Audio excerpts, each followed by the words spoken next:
back to KRYVR Retro River Radio. I'm your host and station manager, Jim Bob James. We're broadcasting semi-live from our studio on the muddy banks of the Kiskatoon River, where the fish bite early and the news is often so boring, it's downright pleasant. Same as the people around here.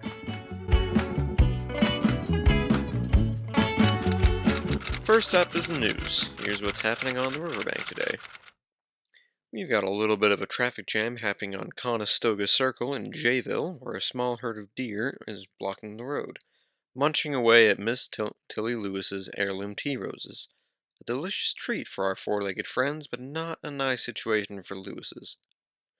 You've also got a clever little speed trap going on. Highway patrolman Tyler Travis is hiding out near Garfield Park in Ashland, zapping folks with his shiny new radar gun. If you're going 38 and a 35, you're going to get the full flashing lights and electric combo. Slow it down, y'all. This ain't NASCAR. Today's forecast is partly cloudy with a 60% chance of light gusts of happy memories blowing in from the west, and not too much heading south. Good news for families, crops, and that one guy still trying to fix his barn roof with duct tape. Besides the deer I mentioned earlier, a few oblivious Canada geese are strutting around Greenhorn Park in Wairika like they own the place. Proceed with caution. They have zero respect for traffic laws, and even less for your paint job. In our community corner, Mrs. Snowday's art exhibit opens today in Montague, featuring artwork by incarcerated artists and creatives living with mental illness. Powerful stuff with powerful stories. Vacation Bible School kicks off Monday at Rebel River Community Church in Haven Hollow. Kids ages 5 through 12 are welcome. Bring a snack to share in either goggles or sunglasses. Why? That's between the Lord and the VBS leader, and neither of them are given clues. Next up, sports. The Kiskatoon Kickers weekly horseshoe tournament ended in controversy when Hank Slippy Simmons threw a ringer, then immediately slipped on a bratwurst. He's okay. His pride has been seriously injured. And let's not forget the Haven Hollow Pickleball League. The River Runners took down the Soggy Sox 11-9, what's already being called the Gatorade game.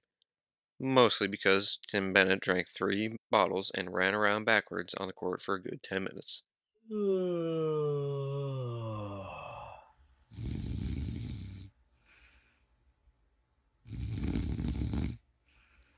Okay, Jim Bob James is falling asleep at the wheel here, so this is Julie May taking back the mic for Jim Bob James here on KRYVR Retro River Radio. Well, that wraps up the news from the muddy banks and shady lanes of our little hamlet of Haven Hollow. And now I've got a little announcement for all of you out there in Radioland. Want to be part of the KRYVR Retro River Radio Show? Send us a voice memo with your own playful call-in. Just write a short, fun script, maybe a question and answer between a caller and a radio host, and record yourself playing both parts. Keep it clean, kind, country, and comedic, just like Aunt Mabel's church potluck jokes. Keep it under 60 seconds long, and email your voice memo to juliemaymoral@gmail.com. If it makes us chuckle, your quirky dialogue might just end up on an upcoming episode of KRYVR River Radio, unless those pesky raccoons get to the inbox first. Now let's cool it down on this easy breezy summer day with a tune from the Kiskatoon. Here's Bring Me Back by Jay Herwin right here on KRYVR K-River Radio. I found my voice, now here I am, seeing it all from where I stand. Stars are guiding me, fire burning beautifully, reaching out now, reaching out. You held my hand and together we roam, whoa, whoa, whoa. But now I stand alone in my own. Bring me back to the world, whoa, whoa, whoa, whoa. Where I'll be safe even if I fall. Won't let gravity pull me down. Bring me back to the world. Standing alone, where I go, light shining bright, but still I'm low. Searching for home, feeling so lost, finally found at any cost. You can stay now, wherever I roam. Oh, stand alone in my own. Bring me back. Whoa, bring me back. Whoa, bring me back to the world where I'll be safe, even if I fall. Won't let gravity pull me down. Bring me back to the world. Standing alone, where I go, light shining bright, but still I'm low. Won't let gravity pull me down. Bring me back to the world. In the silence, I hear the call, echoes of a distant home so small. Through the darkness, I'll find my way back to where I belong. Come what may, you held my hand and together we roam. Whoa, whoa, whoa, whoa, whoa. But now I stand alone in my own. Bring me back to the world. Whoa, whoa, whoa, whoa. Where I'll be safe even if I fall. Won't let gravity pull me down. Bring me back to the world where I belong. I won't let go, won't let go. Bring me back, oh bring me back. Bring me back. Bring me back. Bring me back. That was Bring Me Back by Jay Herwin, and you heard it right here on KRYVR Kiskatoon River Radio. And now a quick word from our sponsors who keep this radio station alive and kickin'. Do you need a four-legged fishing buddy? Marble Mountain Kennels has got you covered. For the highest quality black, yellow, chocolate, and fox red labs, as well as expert training, contact Pete Morrill at his ranch in Siskiyou County, California. Area code 530-598-0943. Are you feeling stuck and at a crossroads, searching for life's meaning and your life calling? Invite Pete and his wife to organize a retreat or workshop for your group or organization, where they will take you step by step through their True North Quest training to help you discover and fulfill your calling. Located in Northern California, you can reach them at 530-598-5935 or on one of those newfangled website things, tnadventures.org. And finally, is your tractor leaking oil, your chicken coop full of drama, or your outhouse listing to port? It's time to call Frank's Fix-It-Alls. If it's broke, Frank's probably already patched it with something odd. Ask about his signature solution, bubblegum, bungee cords, and blind optimism. Frank's Fix-It-Alls now offering goat rentals for weed control and low-budget lawn care too.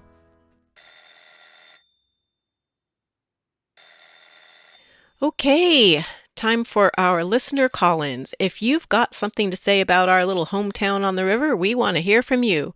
We've got Kevin on the line. Now, Kevin, I know you can get a bit colorful, but let's keep it clean for our family-friendly audience. Rancher Hank, if you're listening, bend your fences and keep your dabbling doggone blasted cattle off my property. Okay, Kevin, we're getting a little too heated for our family-friendly radio show. Let's not hash out neighborhood feuds on the air. Dagnabbit, blasted old doggone it. And we're moving on. Okay, hey, Jim Bob, you're back. You woke up from your nap, I guess. We've got caller Harriet Higgs on the line, Jim Bob. So, Harriet, go ahead. You're on the air. I just wanted to call in a recipe for Ellie Jane because I don't have a phone and she wanted to make this pie for the cribbage game tonight. I'm sorry you don't have a phone, Harriet, but this is a radio show, not a recipe outline. Please, Jim Bob, it'll be quick and I promise not to do it again, unless it's peach season. All right, Harriet, go ahead.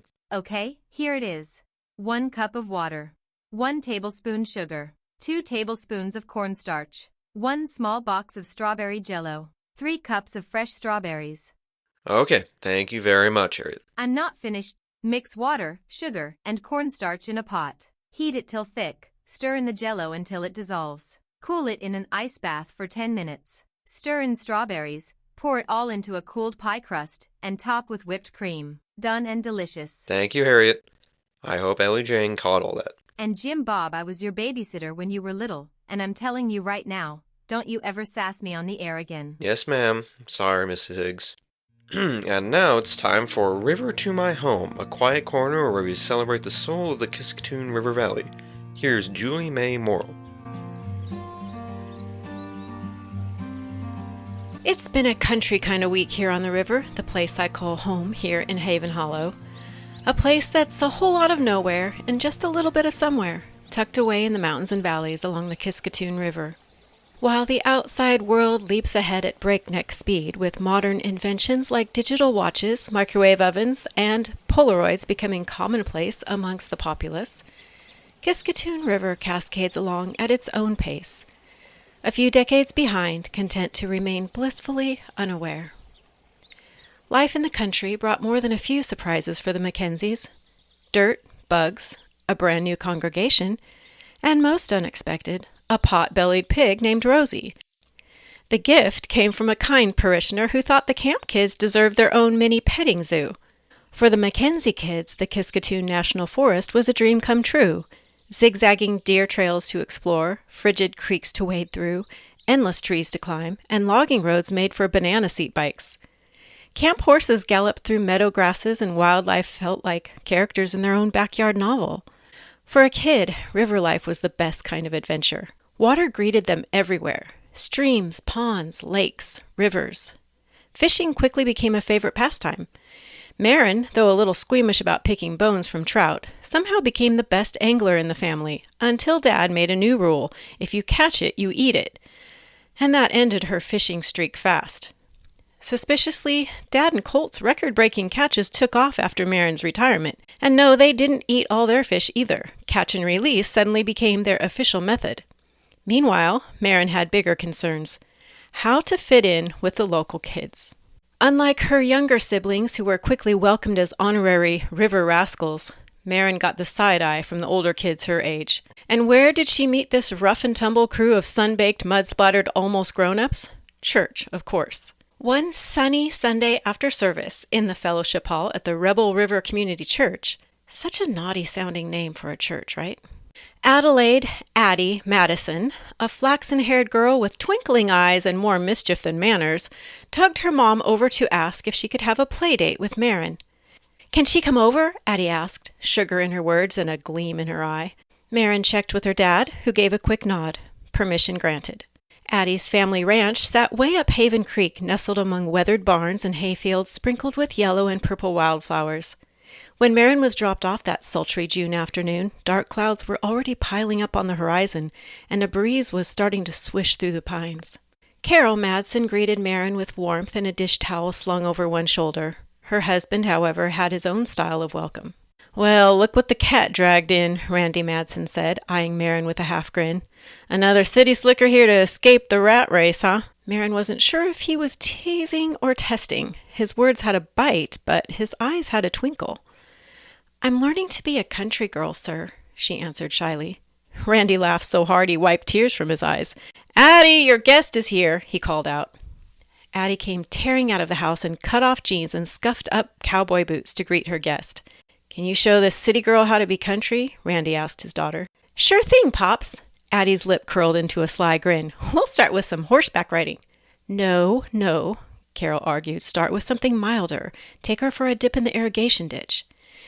"Stick to buck and stay in the corral," Randy warned with a raised eyebrow. "And don't get any ideas." "Maybe a little goose herding, too?" Addie suggested sweetly. "Now that's proper country hospitality," Randy said with a chuckle. "Please don't scare the poor girl off on her first visit," Carol said, shaking her head. "You can climb hay bales in the barn." "We've got all day, Mama." Addie shrugged. "We can do it all." Randy kissed Carol on the cheek and gave his daughter a parting wink. "Don't expect miracles, Addie. Takes time to scrub the city out of folks."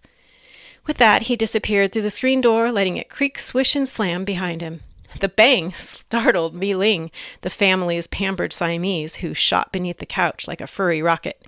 After a quick lunch of juicy plums and turkey sandwiches with the crust cut off, Addie shouted, "Come on, Marin! Have you ever ridden a horse?" But Marin didn't get a chance to answer. Addie was already halfway across the yard, bolting toward the stables like a wild Mustang. Marin hiked up her calico prairie skirt and ran to catch up. Buck's a sweet old thing, Addie assured her as she pulled handfuls of pasture grass. You wearing shorts under your skirt? Marin nodded. Good, ditch the skirt. Marin stepped shakily out of her skirt and draped it over the fence before climbing the rails and following Addie into the corral. You're going to ride bareback, Addie explained. Here, I'll help you mount. She stood on Buck's left-hand side, laced her hands together, and held them out for Marin to step into. After I hitch you up, swing your leg over and grab onto Buck's mane so you don't fall off. Marin's eyes widened as she stared at the horse calmly chewing on Addie's clump of grass. He was twice her height. Her teeth chattered and she hesitated, but she was determined to prove herself as a country girl.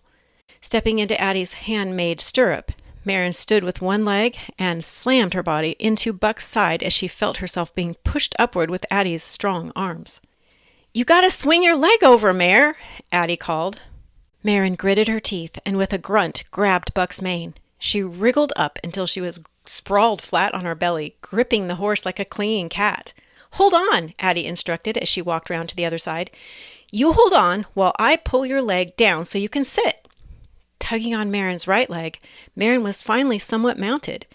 Now you gotta sit up, silly, Addie giggled. It's gonna take you a while to scrub the city out of you. Try to scoot forward and sit up like you're actually riding a horse. Marin did her best but never managed to catch her balance, and as she tried to scooch forward, she found herself slipping to the left little by little until she slid slowly off Buck's back and hung, still hanging onto the mane as she dangled a few feet from the ground. Let go and drop, Mare, said Addie. You're pulling his poor mane and it's probably hurting him. If I let go, I'll fall, Marin argued. You won't fall, Addie promised. I'll catch you. She crouched beside the horse, wrapped her arms around Marin's legs, and tugged. Marin let go, and the two girls tumbled to the ground, landing in a mixture of dirt and manure. Oh, gross, said Marin, standing and attempting to brush some green slop from her shorts. Addie shrugged, still laughing. She grabbed Marin's hand and tugged her back over to the corral fence. A little horse turd never hurt nobody, she said cheerfully. It's part of being country. We can wash up in the ditch, and I think it smells kind of good in its own way. Oddly, Marin had to agree with the odor. It wasn't bad, actually, but that didn't mean she wanted to roll in it. Once again, Addie was off like a shot, running, then kicking off her boots and jumping into the irrigation ditch like a crazy banshee. See, she shouted, this is how country girls get clean again. Marin kicked off her Mary Janes, peeled off her white bobby socks, took a deep breath, and jumped in after her, only to find that she was ankle deep in oozy mud and unable to move. Ugh! It's cold, and I'm stuck in the mud, Marin groaned. No, you're not. I'll help you, said Addie, laughing heartily. She climbed out of the ditch and flopped to the ground on her belly, reaching out with both hands. Grab my hands and I'll pull you. But Marin was frozen in place and shaking. There's something moving in the water, Marin whispered, frozen. It touched my leg. Probably just a minnow, Addie said, or maybe a harmless little water snake. Marin screamed, Get me out! Get me out! She grabbed Addie's hands and prayed to God she'd get out of the ooze before a snake bit her. After a struggle, Marin's feet finally pulled free and she fell splat onto the muddy bank of the ditch, now more mud-covered than ever. She crawled up the bank, biting her lower lip to fight back the tears. You okay? Addie asked. Marin shook her head. I'm a muddy mess. You can't be a country girl till you get a little muck on you and quit your complaining, Addie scolded her as her face broke into a smile she could no longer suppress. You look hilarious. You need to jump back in there and wash up. I'm not going back in there, Marin argued, picking up her shoes and socks. Addie jumped up and pulled Marin to her feet. I'll take you to cleaner water then. She ran all the way upstream to the creek, dragging Marin behind her. Haven Creek ran clear and clean as it gurgled over river stones, and the two girls sat down in the water, letting the icy water flow over them. They laughed and shivered as they splashed their faces and scrubbed their arms and legs to remove the mud from the ditch, and some leftover manure. Dripping wet, the girls' teeth chattered as they put on their shoes and trudged back across the pasture toward the farmhouse. Lightning flashed in the distance, and thunder echoed in the lush green valley as they entered the farmyard where Addie plunged ahead through a gaggle of geese. Marin followed, but stopped short when the geese turned on her en masse, honking and hissing, their beaks open menacingly and their tongues wriggling like wriggly worms in their throats. Terrified, she turned and ran away from them, and they chased her. Squealing, Marin ran in a great arc around the wishing well, through a flower garden, and over a patch of lawn before finally being rescued by Addie, who grabbed her hand and pulled her into the hay barn and up onto some hay bales out of reach of the geese. That was fun, Addie giggled. Want to climb hay bales? Marin stood, arms akimbo, and stared at her like she'd lost her mind. I am still recovering, she said, bending at the waist and panting. I fell off a horse, got covered in manure, got stuck in quicksand mud, and nearly drowned, almost got bit by a snake, and was practically murdered by wild geese, and you want to play in a dirty old barn? Lightning flashed, followed by a crack of thunder. During a thunderstorm?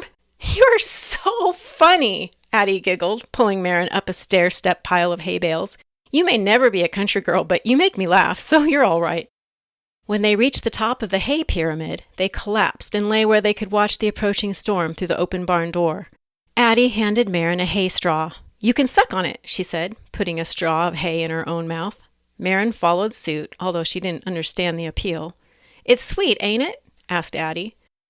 Sure, if you think cow food counts as sweet, Marin said dryly. Addie laughed again as a gust of wind swirled into the barn. Still cold and wet, Marin asked to go into the house to warm up. No need, Addie answered. Grabbing fistfuls of loose hay, she piled it onto Marin and then onto herself. The hay keeps you warm, she said. Marin sneezed. She gaped at Addie. Who lives like this? Addie laughed aloud. You're hilarious, Mare. She gave Marin a playful shove. You can't be a country girl if you keep complaining like that, but you sure are funny when you do it. And, as unlikely a pair as they made, Addie was Marin's first friend in her new home on the river. That's the news from River to my home, down near Haven Hollow, where the Kiskatoon keeps rolling along, full of new friends, muddy adventures, and a few surprises that remind us just how wild and wonderful life can be. Until next time, keep your boots muddy and your hearts open. Thanks for that lovely riverbank reverie, Julie May. As always, it hits sweeter than a juicy porch plum in June. By the way, Julie May, have you ever named a chicken after a biblical character? And if so, did it behave accordingly? I do have chickens, but no, I have not named any after a biblical character. But if you want to get philosophical, I do think chickens... Nope. Sorry, I don't think we have time for philosophizing right now. Okay then, I'll say goodbye. Ciao, everybody. And now, let's drift along with a tune that smells faintly of fresh-cut hay and hums like a tractor on an alfalfa run. This is Easy Travel by Grand Project, right here on KRYVR Kiskatoon River Radio.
by Grand Project. You're listening to KRYVR Kiskatoon Radio, where the river sings and sunny is a state of mind. Well, country friends, we're nearing the end of our show for today. Thank you for joining us here on KRYVR Retro River Radio. And, like Grandpa Glenn always says, even if you're stuck in the mud, don't be a stick in the mud. Before we go, we'd like to invite you to help us keep this little raft afloat. If you happen to be floating by, stop off and toss a few coins in our donation jar. Every penny keeps electricity on and the mice out of the signal box. Thanks again for tuning in to KRYVR Retro Radio, where the river doesn't mind your accent and the breeze never tells your secrets.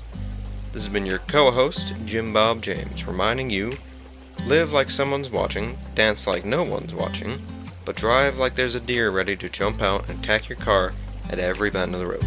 Good day, and God bless.